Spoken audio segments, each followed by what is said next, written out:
into the unknown. Your subconscious finding fears, dreams, doubts. Stay with me.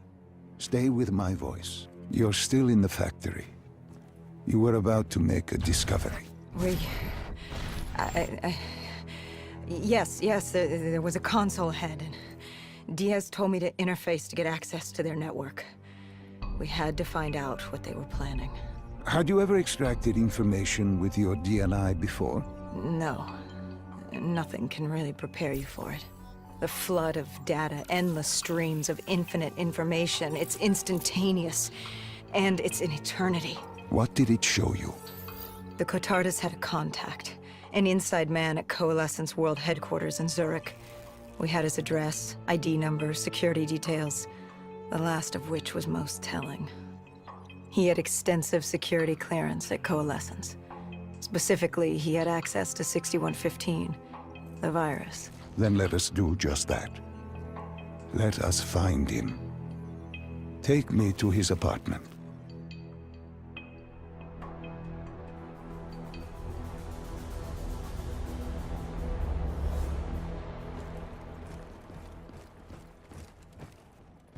We were ready to breach, but it didn't go as planned. He was ready. I had to get after him. Our mark was going to release 6115 into the surrounding area. Remember, walk before you run. You weren't alone. Who else was there? Taylor? Taylor. Yes, he discovered our mark had just unleashed the virus into Old Town, turning civilians into the living dead. But Taylor didn't lead that day. No, he had Overwatch. He was our eyes in the sky.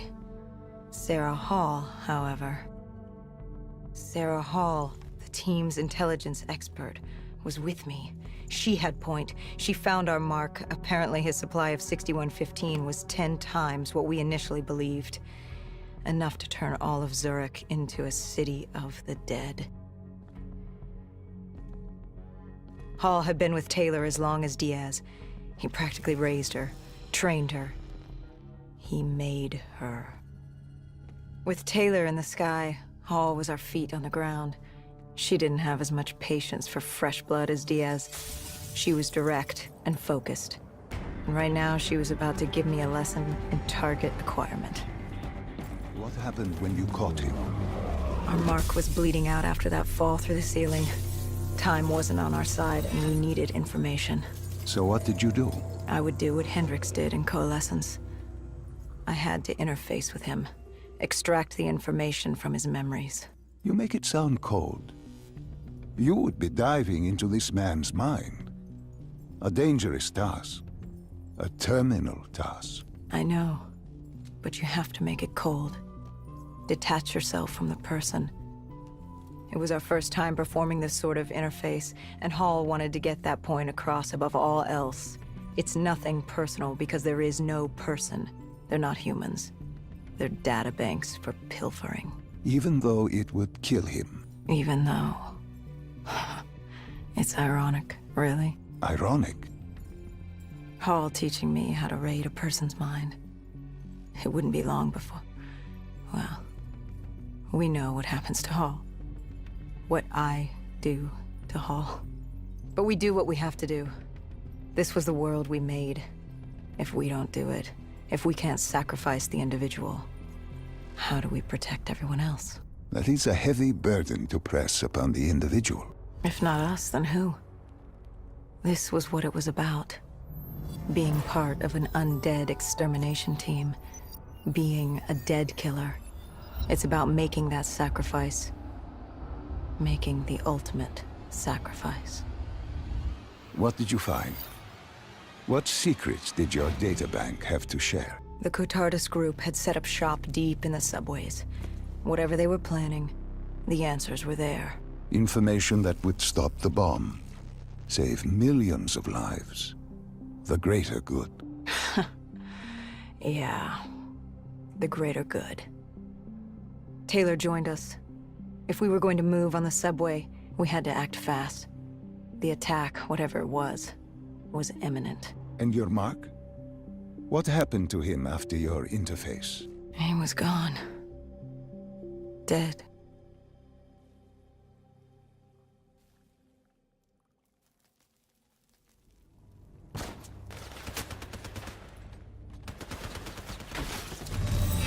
The tunnels. We tracked down the Catardus operations, and they were putting up a good fight. Who joined you in the tunnels? Taylor oversaw the operation, but the lead on this was Peter Moretti, the last of Taylor's team, an explosives expert. He was the guy you wanted when you needed to blow shit up. He was damn good at blowing shit up, which made him perfect for the fight ahead. Fearing discovery, the Catardus Collective had an armada of undead and patrolling robotics guarding the facility. I won't lie, it's strange seeing Moretti like this, knowing what happens next. He was crucial to finding Taylor, to finding Deimos. You mean the refineries in Cairo? He had a pivotal part to play. He just didn't know it yet. What he knew then was the way to the hideout. He took point. The Catardus group had planted a biochemical bomb containing 6115 on a maglev train. They were going to detonate it in downtown Zurich. Their plan was to turn the whole city as we feared. Taylor said there wasn't much time, but I'd done good. For all the on-the-job training I'd been through, I'd done all right for myself. All that was left was to find the train.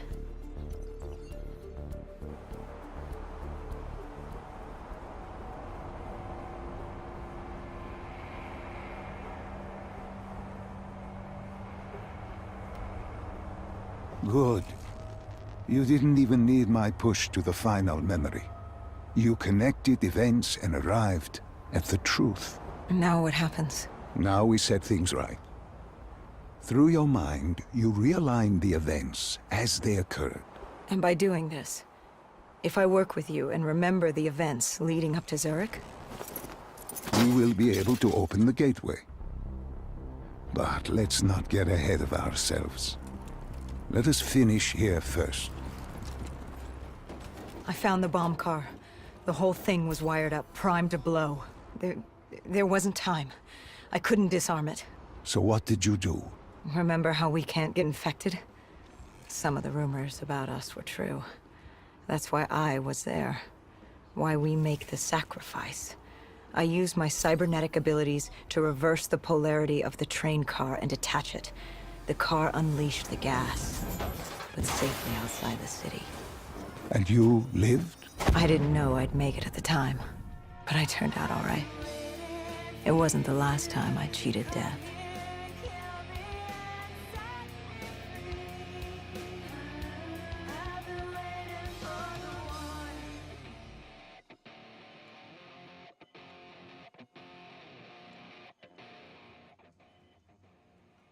No. No. I remember this place. What are they doing to me? Dr. Salim, what am I seeing? Taylor? Why can't I move? You must let this go. Stay with me. Relax. Come back to me. Come back to the void.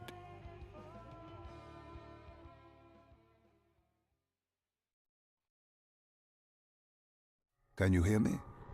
Are you there? Yeah, I'm here. I'm back. I'm ready to continue. Good. Now that you've begun conditioning, let's return to 2070. After coalescence collapsed. You were trapped in Singapore. With quarantine zones unlocked all over the world, we couldn't raise WA command.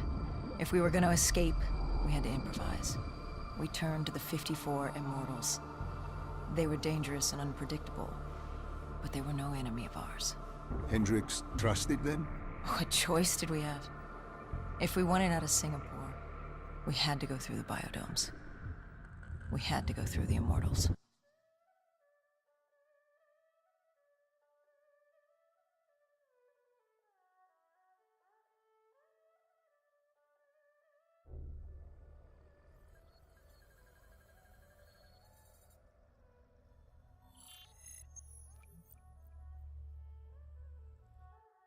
Getting in was easy. Getting out would be another matter entirely. At the time, the biodomes were the safest place to be. With the outbreak of 2060, the Immortals seized the marina and dug in. The biodomes were impenetrable. Dead-proof. Hendricks had a contact, Danny Lee.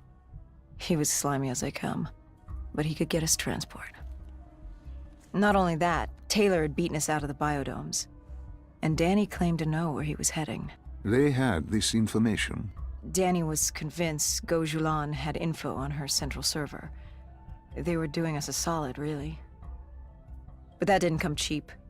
They wanted food, water, weapons, reinforcements from the Winslow Accord. We agreed to their terms, with no idea if we could honor it. The Immortals were a people of their word, and quite efficient in punishing those who did not act the same. Danny was in a bad mood. The Immortals weren't exactly happy to see us. They knew our part in what had happened in Coalescence. Danny went so far as to accuse us of opening the containment zones ourselves. Hendricks persuaded him otherwise. But that didn't change how I felt. We were there. We had our chance to stop Diaz in the server room. You cannot blame yourself for what is out of your control. There were powers in play far greater than your own. Powers with far more control. You were a pawn in his game. You mean Deimos? Well, as it turns out, we weren't his only pawns in the room. How do you mean? You can get us a ride out? Sure, I'll give you that. But claiming to know where Taylor was? Know that saying, too good to be true? Something was wrong. There was something malevolent, malicious. I called Danny out. I wasn't too happy with that. But then again, we assumed he was just scared. The outbreak now occurring worldwide was unprecedented. We were all scared. Up till now, we'd become complacent. We got comfortable. The dead had stayed in their cage, and we kept pretending nothing had happened. Taylor and Diaz changed that. Pandemonium, riots, civil war, countries were already tearing themselves apart, in many cases before the dead even reached them. Danny wasn't scared. He was stalling. And it only took us another moment to find out why. The Go siblings. Danny set you up. No. This was different. It was their eyes. Hollow, empty, void of life, like they could see right through me. They all had it, just like Diaz. It was only later we found out all higher-ups in the Immortals were outfitted with D&I, like us. If only we'd known the part our own technology would play. The thing about dead killers, though, there's always a plan B. We had a robot squad in place, ready if the situation took a turn. Gojulan bolted before our robots got her. She was headed for the server room in Cloud Mountain, the only place we could put in the call from transport.